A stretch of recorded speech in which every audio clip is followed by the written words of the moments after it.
Good evening and welcome back. Tonight we're journeying to the land of the rising sun to explore the story of the most radiant deity in Japanese mythology.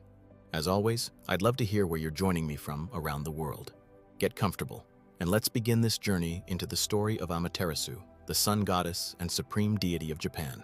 In the beginning, when heaven and earth were not yet separated, when all existence swirled together in chaos, the first gods came into being. They set about creating order from formlessness, separating sky from earth, light from darkness. Among these early deities, two would become the divine parents of all that followed. Their names were Izanagi and Izanami, the male who invites and the female who invites. Together they stood upon the floating bridge of heaven and thrust a jeweled spear into the chaotic waters below. When they lifted the spear, drops of brine fell from its tip, and these drops formed the first island of Japan. Descending to this island, they erected a sacred pillar and built a palace. Izanagi and Izanami began creating the islands of Japan, each one born from their divine union. They populated these lands with gods of mountains, rivers, wind, and trees. All seemed blessed until Izanami gave birth to Kagutsuchi, the god of fire. The flames burned her terribly, and despite Izanagi's desperate attempts to save her, she died from her injuries. Consumed by grief and rage, Izanagi drew his sword and slew the fire god who had killed his beloved wife. But death could not keep them apart. Izanagi descended into Yomi, the land of the dead, determined to bring Izanami back to the world of the living. He found her in that dark realm, but when he lit a torch against her warnings, he saw that death had transformed her. Her body was rotting, covered with maggots, attended by the thunder gods of decay. Horrified, Izanagi fled, pursued by his once beautiful wife and the demons of the underworld. He barely escaped, sealing the entrance to Yomi with an enormous boulder. Izanagi had been contaminated by death, by the pollution of the underworld. He needed purification, needed to cleanse himself of Yomi's taint. He traveled to a river and began to wash, and from this ritual purification, the most important deities of the Shinto pantheon were born. As he washed his left eye, a brilliant light emerged, taking the form of a radiant goddess. This was Amaterasu Amikami, whose name means Great Divinity Illuminating Heaven. She shone with the light of the sun itself, her beauty and radiance so overwhelming that her father knew immediately she was destined for greatness. From his right eye came Tsukuyomi, the moon god, serene and cool, a perfect complement to his sister's blazing warmth. And from his nose came Susanoo, the storm god, wild and tempestuous, destined to be both brother and rival to Amaterasu. Izanagi, recognizing the extraordinary nature of these three children, divided the cosmos among them. To Amaterasu, he gave the high celestial plane, the realm of heaven itself, commanding her to rule the sky and bring light to the world. To Tsukuyomi, he gave dominion over the night, and to Susanoo, he granted rulership over the seas. Amaterasu ascended to the heavens and took her place as the supreme deity.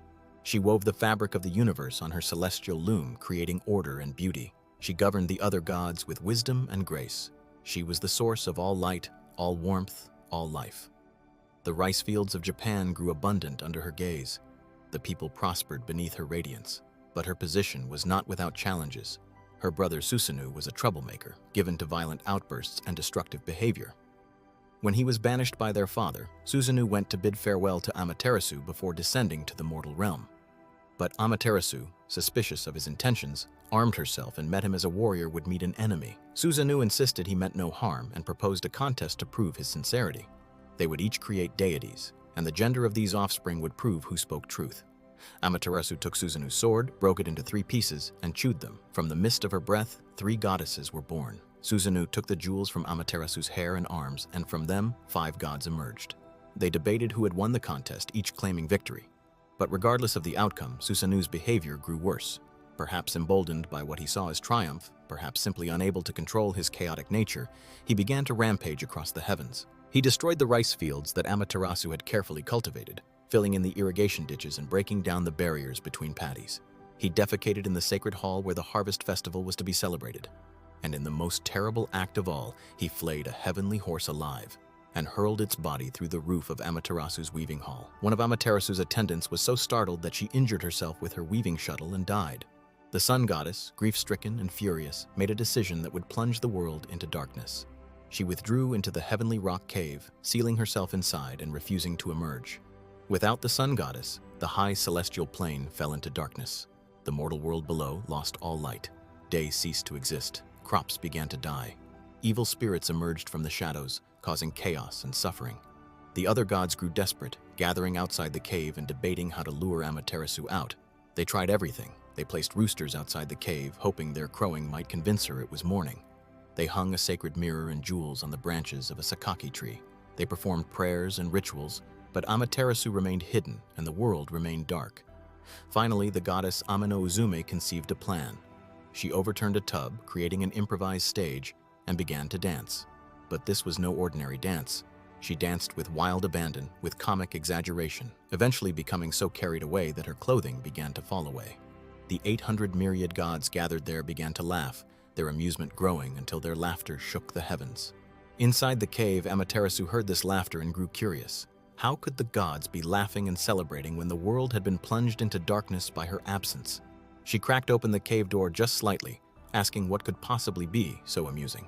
Ame-no-Uzume replied that they had found a deity even more radiant than Amaterasu, and that was why they rejoiced. Curious and perhaps a bit offended, Amaterasu opened the door wider to see this supposedly superior goddess. At that moment, the gods held up the sacred mirror they had placed on the sakaki tree. Amaterasu saw her own reflection, blazing with divine light, and was transfixed by her own radiance. As she leaned forward to get a better look, the god Ame-no-Tajikarao, who had been hiding beside the entrance, grabbed her hand and pulled her from the cave. Immediately, another god stretched a sacred rope across the entrance, preventing her from retreating back inside. Light flooded back into the world. The darkness fled. Life returned to the heavens and the earth. The evil spirits retreated back into their hiding places. Order was restored. The gods then passed judgment on Susanoo for his crimes. They fined him heavily, cut off his beard, and banished him from heaven forever. He descended to the mortal world, where he would have his own adventures and eventually redeem himself by slaying the 8-headed serpent Yamata-no-Orochi. But Amaterasu remained in heaven, having learned that her light was not just her gift to the world, but her responsibility. She could not abandon her duties, no matter how hurt or angry she might feel. The world needed her, and she would not fail it again. From her position in the heavens, Amaterasu watched over the Japanese islands with special care. She sent her grandson Ninigi to descend from heaven and rule the mortal realm, giving him 3 sacred treasures: a mirror representing her own reflection and truth, a sword that Susanoo had recovered from the serpent, and jewels representing prosperity and benevolence. These 3 imperial regalia became the symbols of legitimate rule in Japan. Ninigi's descendants would become the emperors of Japan, and through them, Amaterasu's divine light would continue to shine upon the nation. Even today, the imperial family of Japan traces its lineage back to Amaterasu, making her not just a mythological figure but the divine ancestor of a living dynasty. Her primary shrine, the Grand Shrine of Ise, is the most sacred site in Shinto. It has been rebuilt every 20 years for over a millennium, always in the same style, preserving ancient traditions. Inside its innermost sanctum, forbidden to all but the highest priests and the emperor, is kept the sacred mirror, said to be the very same one that drew Amaterasu from her cave. Amaterasu represents more than just the sun. She embodies order, civilization, and the divine mandate of proper rule. She is the goddess of light in all its forms, the light of the sun, the light of truth, the light of wisdom. She weaves the fabric of existence, bringing pattern and meaning to chaos. Yet her story also reminds us that even the greatest light can be wounded, can retreat, can need to be called back. The world does not simply continue on its own. It requires the active presence of the divine, the participation of all, even the laughter and joy of smaller gods, to bring back what has been lost.